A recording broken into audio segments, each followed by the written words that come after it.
Tutorial mata kuliah Hukum Dagang dan Kepailitan. Topik ke-18 dari 40 topik. Rahasia dagang dalam hukum dagang. Disediakan di channel Global Tutorial.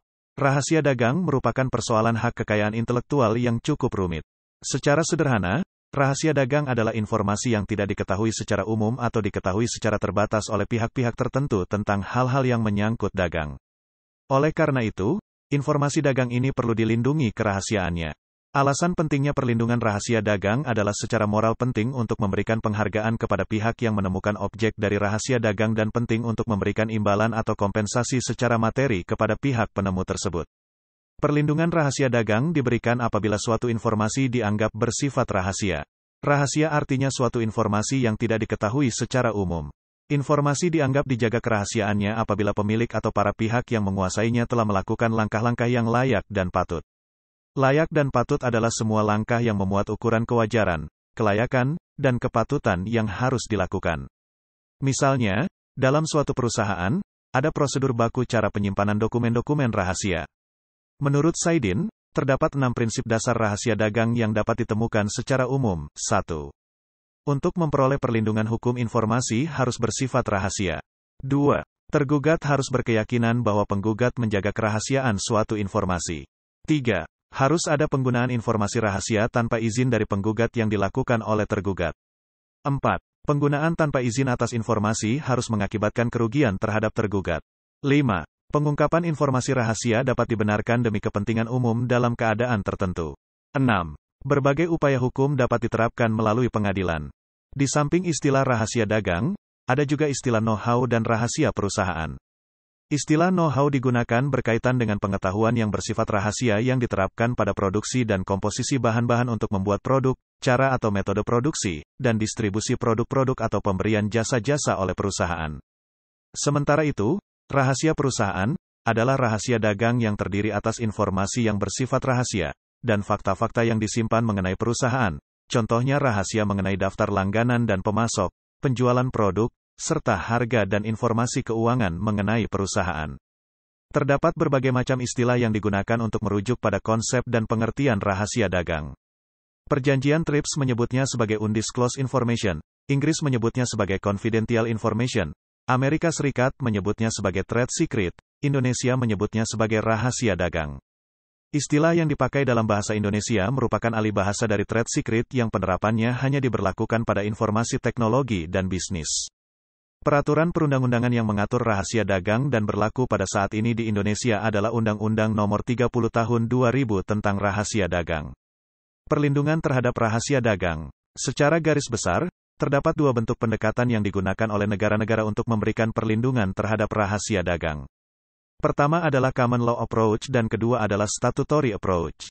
Berdasarkan Common Law Approach, suatu informasi dianggap merupakan informasi yang dirahasiakan atau merupakan suatu rahasia dagang jika informasi tersebut bersifat rahasia secara relatif, atau mempunyai kualitas rahasia tanpa memperhatikan atau membatasi substansi dari informasi yang dirahasiakan itu, ada dalam suatu bidang tertentu. Pemegang rahasia dagang menganggap bahwa informasinya dapat memberikan keuntungan dalam usahanya. Dengan kata lain, informasi tersebut berpotensi menghasilkan keuntungan ekonomi bagi pemiliknya. Informasi yang dirahasiakan ini tidak dianggap sebagai suatu properti, hak milik, tetapi hanya sebagai hubungan yang menimbulkan kewajiban atau iktikat baik bagi penerima informasi untuk menjaga rahasia yang diperolehnya sesuai perjanjian atau berdasarkan kepercayaan yang diberikan kepadanya. Common Law Approach ini umumnya digunakan oleh negara-negara dengan sistem hukum Anglo-Saxon, Common Law. Pendekatan yang kedua dikenal dengan sebutan Statutory Approach. Perlindungan rahasia dagang yang digunakan dalam Statutory Approach adalah prinsip perbuatan melawan hukum, prinsip-prinsip dalam hukum kontrak, dan ketentuan sanksi pidana. Unsur rahasia dagang menurut Statutory Approach adalah adanya informasi yang kerahasiaannya bersifat relatif dan informasi ini dianggap sebagai properti, kepemilikan. Konsep properti merujuk pada exclusive right, hak eksklusif, baik secara absolut maupun terbatas, yang diakui hukum untuk menjelaskan hubungan seseorang dengan sesuatu, baik berwujud maupun tidak berwujud. Pemilik rahasia dagang mempunyai hak yang absolut untuk melarang pihak lain agar tidak menggunakan haknya tanpa seizinnya. Di sisi lain, pemilik rahasia dagang juga harus merelakan haknya digunakan apabila untuk kepentingan umum atau pertahanan negara dengan mendapat kompensasi yang wajar dari penggunaan tersebut. Pihak yang mengetahui informasi atau penerima informasi wajib menyimpan atau tidak mengungkapkan informasi rahasia itu sekalipun berdasarkan iktikat baik dengan perjanjian ataupun tanpa perjanjian. Pemilik atau yang menguasai rahasia dagang tersebut dapat berupaya menjaga kerahasiaan informasinya agar tidak terungkap.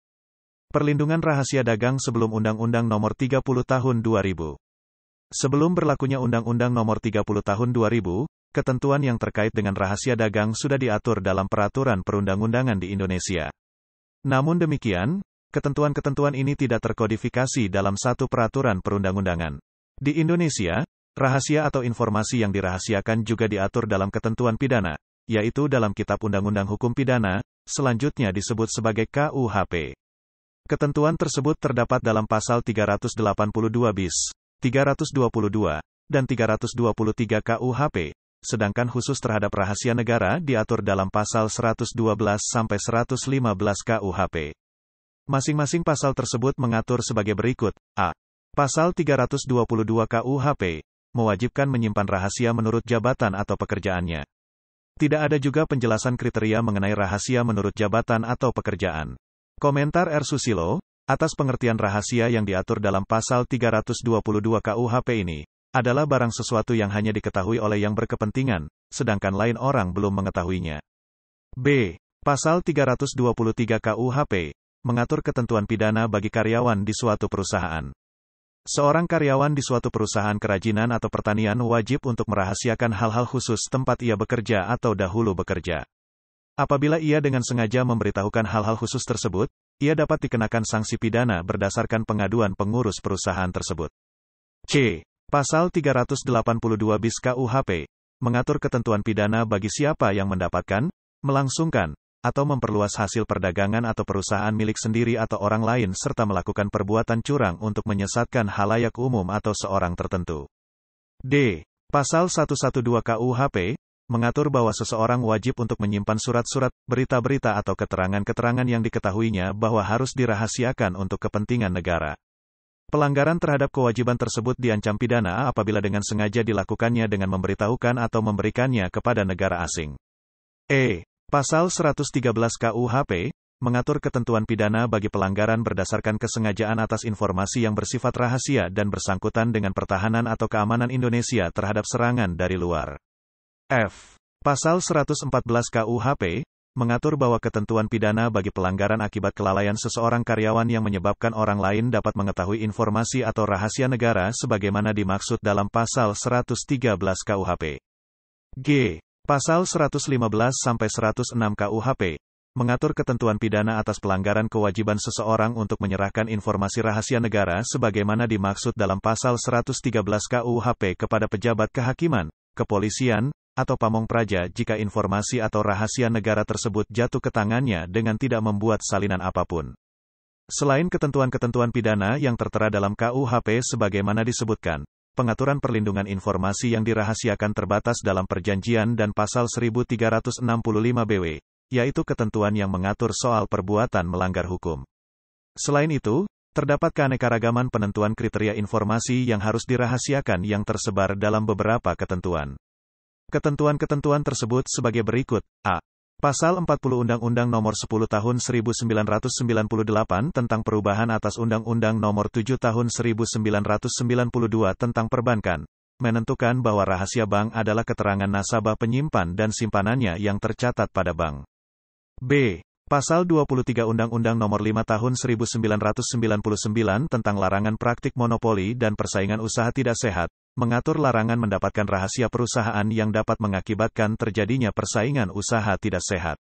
Pasal 158 Undang-Undang Nomor 13 Tahun 2003 tentang Ketenagakerjaan menetapkan bahwa rahasia perusahaan, serta nama baik pengusaha atau keluarga pengusaha, merupakan informasi yang harus dirahasiakan dan sanksi bagi pekerja yang membocorkan rahasia perusahaan.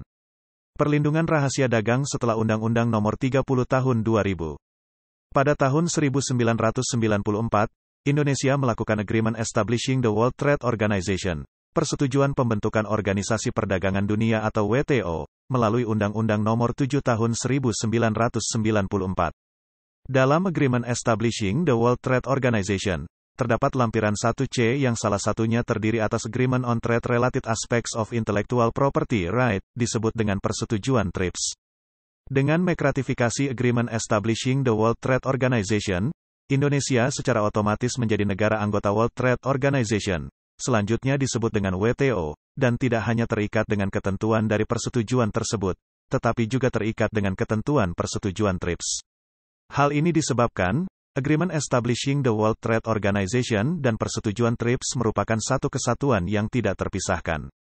Salah satu pengaturan yang terdapat dalam persetujuan TRIPS adalah pengaturan mengenai rahasia dagang.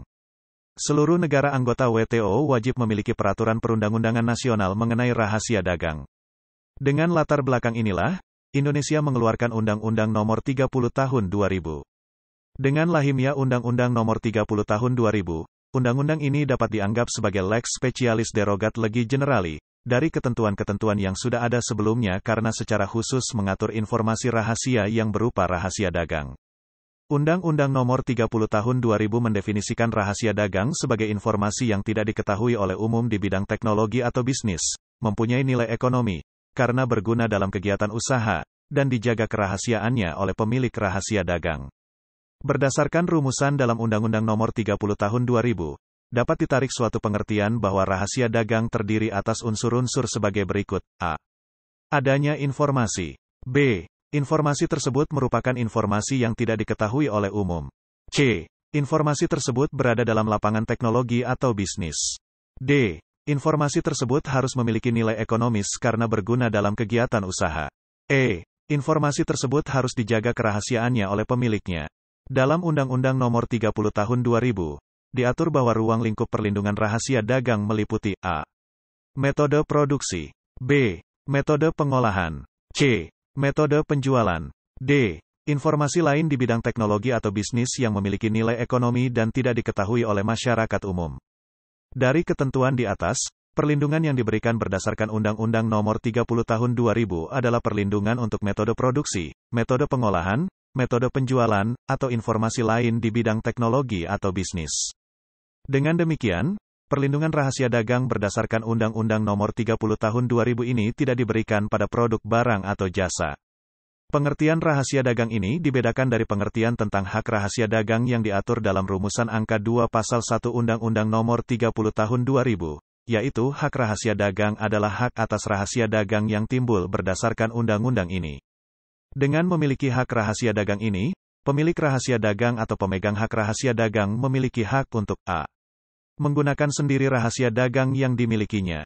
B. Memberikan lisensi kepada pihak lain untuk menggunakan rahasia dagang tersebut. Secara khusus, untuk pemilik rahasia dagang, Pasal 4 Undang-Undang Nomor 30 Tahun 2000 memberikan juga hak kepada pemilik rahasia dagang, untuk melarang pihak lain menggunakan rahasia dagang, atau mengungkapkan rahasia dagang itu, kepada pihak ketiga untuk kepentingan yang bersifat komersial. Demikianlah materi topik ke-18 tutorial Kuliah Hukum Dagang dan Kepailitan.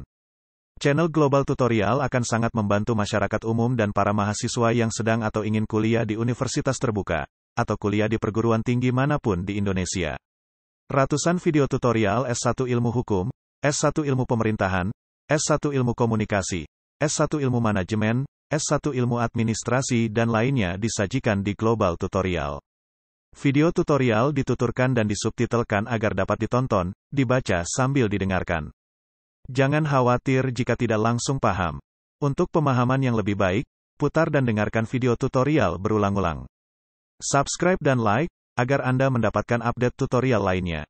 Bagikan juga link video ini, agar teman lain juga mendapatkan manfaat channel ini. Sekian dan terima kasih. Sampai jumpa.